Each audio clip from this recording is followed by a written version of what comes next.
Angel Reese just said something about Caitlyn Clark that her own fans can't defend, after Clark was just named WNBA MVP frontrunner.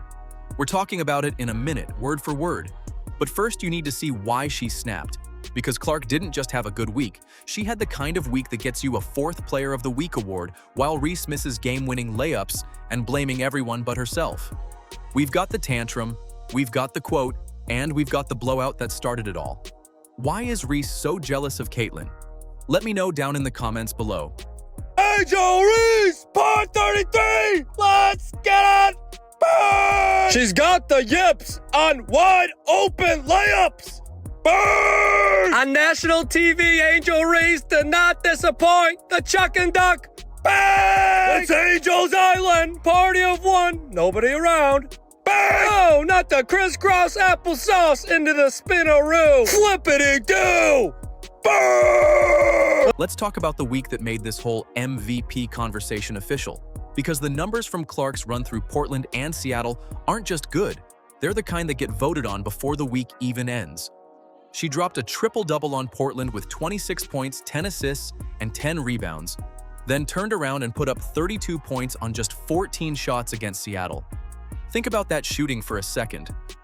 32 points on 14 shots means almost every single possession ended with the ball going in the basket, and defenses simply had no answer no matter what look they threw at her.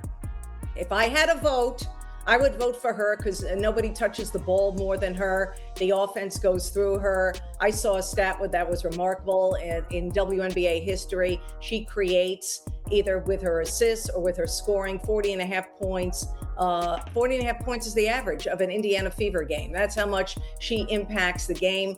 4 straight Player of the Week. Her and Kelsey Mitchell, the best tandem in the WNBA. Then came the Seattle game that broke basketball, not just WNBA basketball. Clark went for 45 points and 10 assists. And here's the part that should stop you cold. Only 4 players in the history of the sport, Michael Jordan, Dwyane Wade, Luka Doncic, and Cunningham, have ever put up a stat line like that with steals and blocks included. Every single one of them needed 40-plus minutes to do it. Clark did it in under 30. That same week, she became the fastest player in league history to reach 200 career threes, which means the record books are getting rewritten in real time while everyone's still arguing about who deserves the MVP. And this is where the points produced stat comes in, because raw scoring doesn't even capture what she's doing. Linda Cohn pointed out that Clark creates 40.5 points a game once you combine her own scoring with what her assists generate. No guard in league history has ever posted a number like that because no guard has ever ranked top 3 in both scoring and assists at the same time. Caitlyn does so much. And what does the word mean? Most valuable. I know A'ja Wilson, my goodness, of course, we know what she does. She's a machine. The stats are remarkable. She leads in scoring average and rebounding average and all of that. We get that. She's a dominant player. She's one of the all-time greats. But there's valuable in there. It's not most stats, per player. It's most valuable player. None of this happens in a vacuum either. Aaliyah Boston is cleaning up the paint and finishing everything Clark puts on the money. Kelsey Mitchell is catching fire from 3 because the ball finds her the second she's open. And both of them are having better seasons because Clark makes the game easier for everyone around her. That's the whole point of a point guard. And it's exactly what separates a stat patter from someone actually running an offense. She's now up to 4 Player of the Week awards this season, more than anyone else in the league, tying her with Fever legend Tamika Catchings for the franchise record. Add the June Player of the Month award on top of that, and you've got a full season of receipts, not a hot streak. This is the resume that makes her the frontrunner before anyone even brings up another name. And while all of this was happening, Angel Reese was about to have the worst week of her entire season. At Kelsey Mitchell and you look at Caitlyn Clark and their chemistry, and you consider the fact that they were more than half of the Fever points tonight, where have they found the improvement this season? When it comes down to one word, it should be historic when you think of Caitlyn Clark and Kelsey Mitchell, because they are putting up historic numbers together. This is the hottest offense the WNBA has ever seen, and it starts, and in some ways ends, with their backcourt. August 16th, State Farm Arena in Atlanta. And this is the kind of game that separates a real MVP from someone chasing the title. The Fever walked in facing an 8-point hole heading into the fourth quarter, on the road, against a dream team that had every reason to close it out at home. A normal player fades right there. Clark didn't. Indiana outscored Atlanta 17-9 in that final period to drag the game into overtime. And that kind of finish doesn't happen by accident. It happens because someone on the floor refuses to let the season slip. Clark working behind Boston. Has the switch on Reese. Will fire and hit from three. That someone took over down the stretch with 26 points, 9 assists, and 2 free throws, with the game on the line that never had a chance of missing. Clark played 41 minutes, a season high, and kept finding the right pass every time Atlanta sent extra bodies at her. Coach Stephanie White broke down exactly what made it work afterward, saying it was the way that she's getting us into offense, the way that she's using the floor to get her teammate shots. That's not just a scorer having a big night. That's a point guard controlling a game for 4 quarters and an overtime period on the road. Her teammates. Stephanie White says she's seeing the whole floor, doing a jump circle. Here's Clark, guarded by Sherrod, finds Timpson on the roll. She'll lay it in. When it's to play fast, push the pace, as does Indiana. Clark bangs all the way in and finishes. Here's Clark, working behind Boston. Has the switch on Reese. Will fire and hit from 3. Cunningham looking for help, finds Clark. Clark to a wide open Harris. Her 3 is good. While Clark ran the offense, Lexi Hull spent the fourth quarter and overtime locking up Atlanta's top scorer, and Clark herself took possessions guarding Alicia Gray in isolation, shutting her down when the Dream needed a bucket most. That defense is what let Clark play free on the other end, because she wasn't spending energy trying to cover for a leaky defense behind her. Sophie Cunningham checked in and changed the whole tempo of the game before overtime even started. She only put up 3 points on the night, but she grabbed 7 rebounds, drew a charge, and brought the kind of physical presence that swings momentum without ever showing up on a highlight reel. Coach White pointed to exactly this when she said, "Cunningham gives us the juice when she comes in off the bench, and we need that." Games like this get decided by players like her just as much as the ones scoring 26. Foul from Clark. Clark finds Cunningham with the finish and the foul. And a chance for 3 as this game is tied. Indiana closed it out 95-91, their 4th straight win, and improved to 23-12, while Atlanta dropped to 21-12.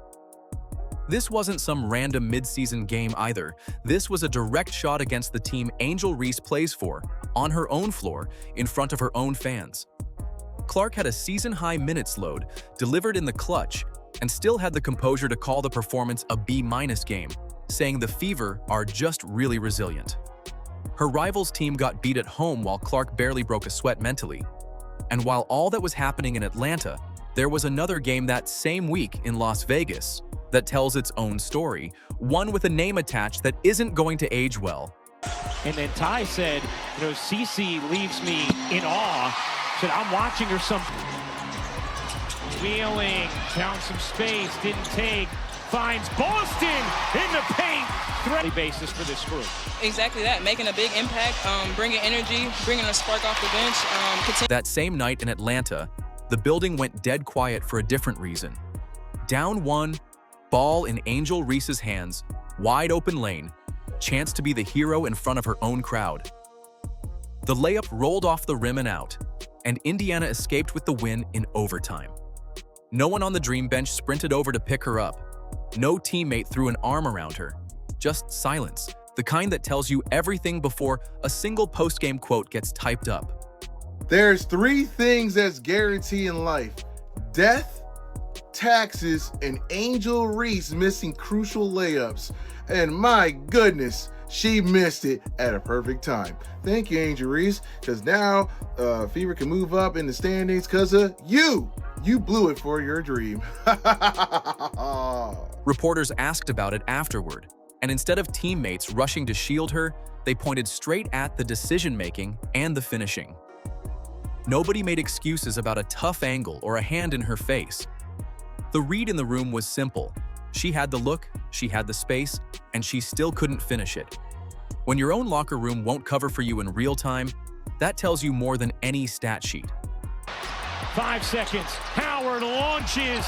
Missed it badly. Reese the putback. Won't go. Hillman, no. Compare that to what happens in Indiana's locker room when Clark has a rough stretch.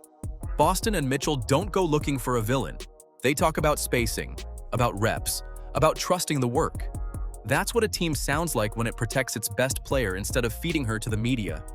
Atlanta didn't do that for Reese, and the gap between those two locker rooms says more about leadership than any box score ever could. This wasn't a one-game problem either.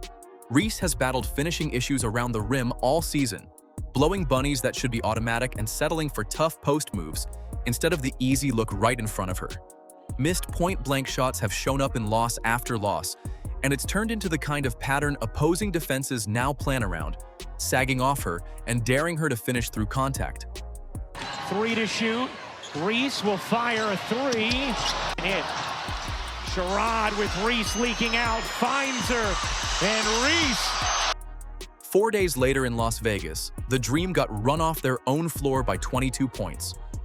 2 gut punches in the same stretch, a missed game winner, and a blowout loss.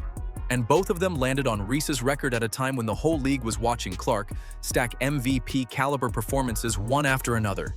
The timing could not have been worse for her, because every bad possession was getting compared in real time to what Indiana was doing 3 states over. And instead of owning any of it, Reese reached for a different explanation entirely. Rather than talk about footwork or shot selection, she started pointing at the media, suggesting the coverage of her mistakes came from bias rather than basketball. That's not accountability, that's deflection, and fans noticed the difference immediately. Her own team stopped covering for her on the court, and now she wasn't covering for herself off it either. But the media bias line wasn't even the real story. That was just the warm-up.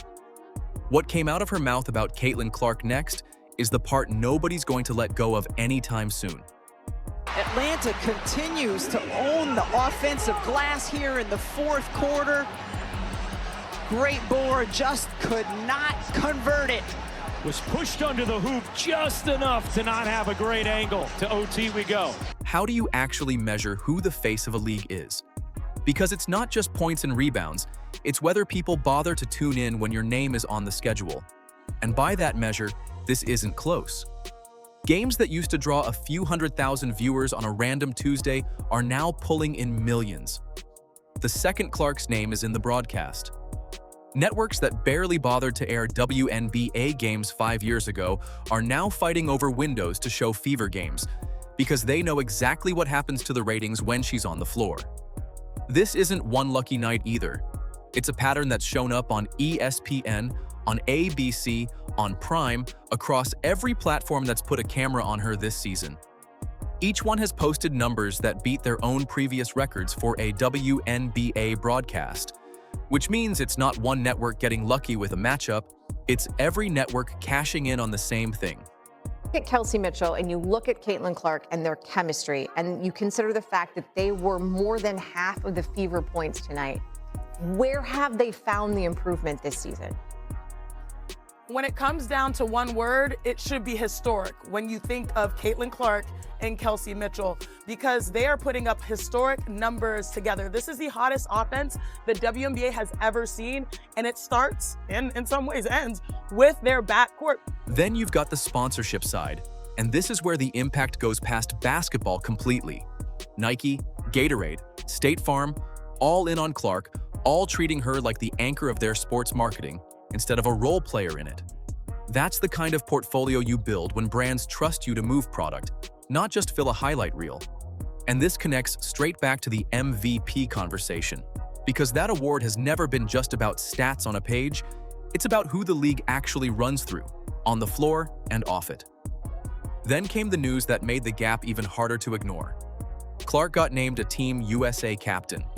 That's not a participation nod. That's USA Basketball looking at the entire player pool and deciding she's one of the people they build the whole roster's identity around. Reese, meanwhile, isn't anywhere near that conversation this year, and sponsor confidence tells a similar story, with her deals nowhere close to the scale of what Clark's built in the same stretch of time. You see who FIBA's promoting. You see who FIBA's promoting. Who's playing in Berlin? Track your team. They got the GOAT, Caitlyn Clark, right here as the face of it all. As the face of it all, people. The WNBA can't seem to figure it out. Kathy Dinglebert can't seem to figure it out. A lot of people just seem to be so jealous and bitter. They act like they can't realize it and figure it out, but FIBA can. Put a number on it, and the gap gets even harder to argue with. A regular season fever game this year outdrew nationally televised NBA games on the same network in the same month, something that would have sounded made up 3 years ago. That's not a small bump in interest. That's a complete shift in who people are actually choosing to watch on a random weeknight. On the court, she's stacking wins and awards. On television, she's breaking records across every network that airs her. On the national team, she's the one wearing the captain's armband. 3 different measures of impact, and Clark leads every single one of them by a mile. That's exactly the kind of gap that makes people say something they can't take back. And Reese is about to do exactly that. Here it is, word for word. Once the MVP frontrunner talk took over every headline, Angel Reese sat down for an interview and let it fly.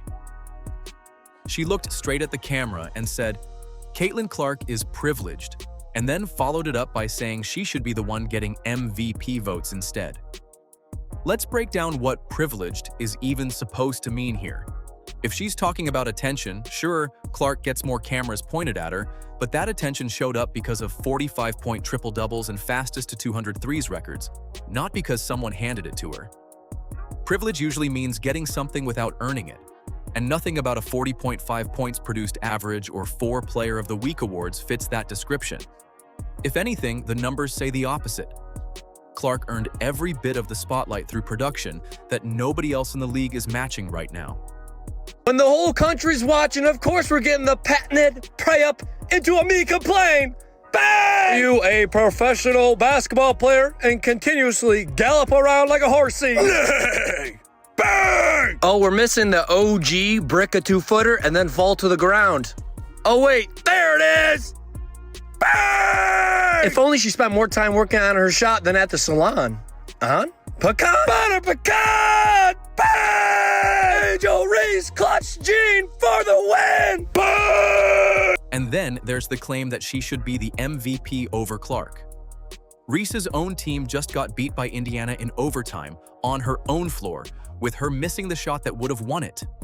You don't get to lose the head-to-head, miss the game winner, and then argue you deserve the trophy more than the player who just outplayed you in the biggest moment of the week. The stats from earlier in the season make it worse too, because Clark's sitting on more assists, more points produced, and more hardware, while Reese's rebounding numbers haven't come close to closing that gap. Fans didn't let this one slide. Screenshots of the quote spread within hours, and quote tweets piled up comparing Reese's box score to Clark's like it was an open and shut case. Timelines filled up with side-by-side clips, Clark's overtime takeover next to Reese's missed layup, posted with captions that didn't need much explanation. The pile-on wasn't organized by anybody, it just happened naturally, because the numbers were already sitting right there for anyone to check. Those kind of numbers. Only Michael Jordan, Dwayne Wade, Luka Doncic, Cade Cunningham have done it in the NBA. Yo, what's going on? This is the Caitlyn Clark effect. Take a look at this.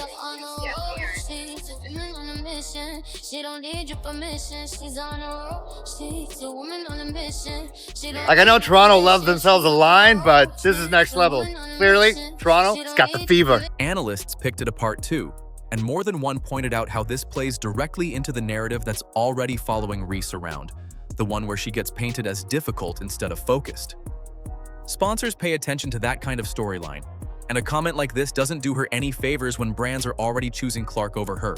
Compare that to how Clark's talked about her own season the entire time. Every interview, she's turning the credit toward Boston finishing at the rim, Mitchell heating up from 3, Hull locking down the other team's best scorer, or the coaching staff drawing up the game plan. That's the difference between someone building a team around her and someone trying to build a case for herself in an interview. The privileged comment didn't hurt Clark's case for MVP. It proved it. live, on camera, in Reese's own words. And now the only question left is what either of them does with that heading into next season. Strip away everything else and it comes down to one night in Atlanta. Clark's team won, Reese's team lost, and Reese missed the shot that would have changed it. The awards point the same direction, the ratings point the same direction, and the head-to-head result points the same direction too. Once you stack up production, leadership, and actual impact on winning, this was never a real argument. The Fever roll into the stretch run on 4 straight wins, with their point guard wearing a Team USA captain's armband, and 2026 is shaping up to be a real problem for everybody chasing her. Why is Reese so jealous of Caitlyn? Let me know down in the comments below. And don't forget to like, subscribe, and turn on all notifications as we're bringing you all the action and top stories. Click the video on the screen, and we'll see you in the next one.